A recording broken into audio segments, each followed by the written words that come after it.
ప్రభు అయిన యేసుక్రీస్తు శ్రేష్టమైన నామంలో మీ అందరికీ హృదయపూర్వక శుభాలు తెలియజేస్తూ ఈరోజు దేవుడు మీకు ఇస్తున్న నూతన కృపలో మీకు సిద్ధపరిచిన శ్రేష్టమైన వాగ్దానం యుద్ధకు రావాలని క్రీస్తు పేరిట మిమ్మల్ని అందరినీ ఆహ్వానిస్తూ ఉన్నాం. చాలామంది ఉదయం లేచినప్పుడు ఎన్నో రకాలైనటువంటి కలవరాలతో ఒత్తిడితో ఉంటూ ఉన్నారు. కానీ ఈరోజు దేవుడు తన వాగ్దానము చేత మీ హృదయంలో ఉన్న సకలమైన కలవరాలన్నిటినీ బయటకు వెళ్ళగొట్టునుగాక. ఆమేన్.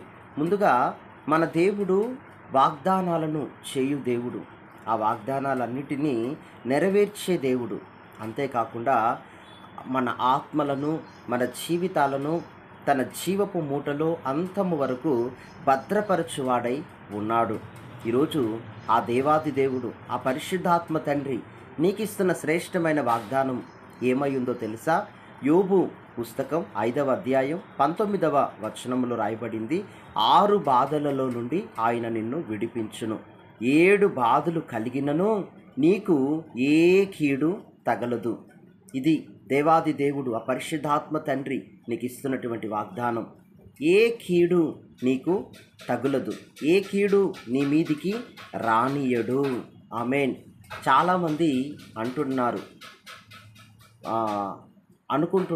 ఉంటున్న మాట ఏంటంటే, మా అమ్మమ్మ ఇలాగే చనిపోయిందండి, నేను కూడా ఇలాగే చనిపోతానేమో, పలానా వ్యాధిని బట్టి, పలానా జీన్స్ని బట్టి, పలానా వ్యాధికి సంబంధించిన సిమ్టమ్స్ని బట్టి అవే నాలో కూడా ఉంటున్నాయి, నేను కూడా ఇలాగే చనిపోతానేమో. లేకపోతే ఈ మనీని సేవ్ చేయాలి, బ్యాంకులను గూర్చి, ఇన్సూరెన్స్ కంపెనీలను గూర్చి కొందరికి భయం ఉంటుంది, కొందరికి అనారోగ్యమును గూర్చిన భయం, కొందరికైతే ఈరోజు ఇంటర్వ్యూకి వెళ్ళాలి, ఈరోజు ఈ చదువు నిమిత్తమై వెళ్ళాలి, అమ్మో ఈ సబ్జెక్ట్లో నేను వీక్గా ఉన్నాను, ఫెయిల్ అయిపోతానేమో.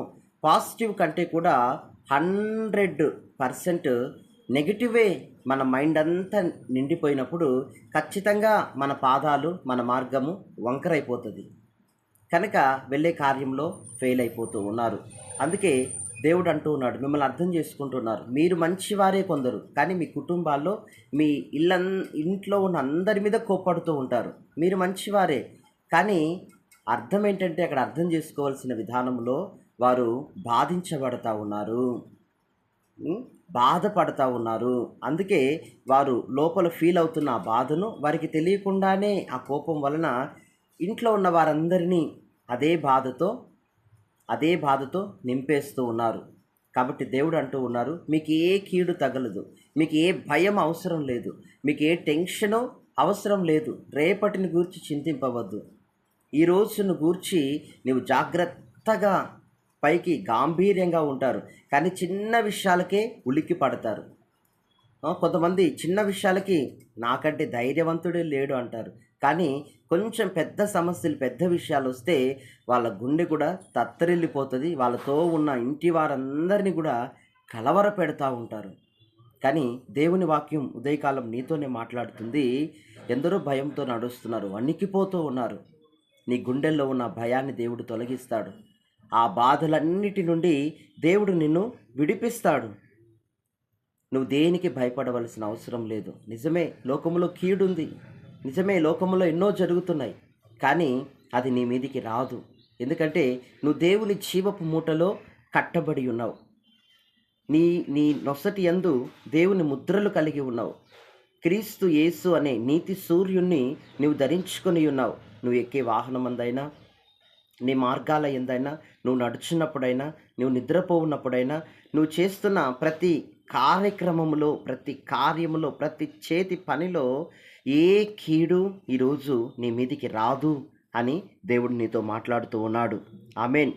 దేవుని బిడ్డలు, మీ విశ్వాసం బలమైనదైతే, దేవుని బిడ్డలారా మీ యొక్క నిరీక్షణ బలమైనదైతే, మీ ప్రార్థన బలమైనదైతే, మీరు దేవుని యందు, దేవుని వాక్యమందు ఎడతెగక బలంగా నడిపించబడు వారైతే ఏది మీకు ఎంత మాత్రం హానికరమైనది కాదు. ఈ రోజుల్లో చాలామంది యవనస్తులు సేవ అంటే భయపడుతున్నారు. స్టెఫను వలె రాళ్లతో కొట్టి చంపుతారేమో, లేకపోతే నాకున్న పేరు చెడిపోతుందేమో. లేదు, యెహోవాను ఆశ్రయించే వారికి ఏ మేలు కొదువై ఉండదు. ఆయన పోషించే దేవుడు, ఆయన సమస్త విషయాల్లో చూచుకునే దేవుడు. కాబట్టి ధైర్యముతో దేవుని కొరకు యవ్వన కాలాన్ని ఖర్చు పెట్టి దేవుని యొక్క రాజ్యముని ఈ భూమి మీద కట్టడానికి మీరందరూ రావాలి. దేవుని సేవలో ఉండాలి. పరిశుద్ధాత్ముడే మీకు పిలుపునిస్తున్నాడు. ఆయనే మీకు దర్శనమిస్తున్నాడు.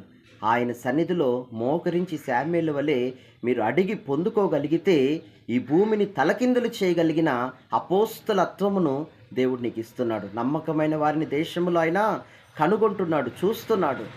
ఈ వీడియో ఎందరైతే వింటున్నారో ఈ మాటలు, దేవుడు అటువంటి వారి జీవితాల్లో ఈ యొక్క వాగ్దానము నెరవేర్చునుగాక. ఆమేన్.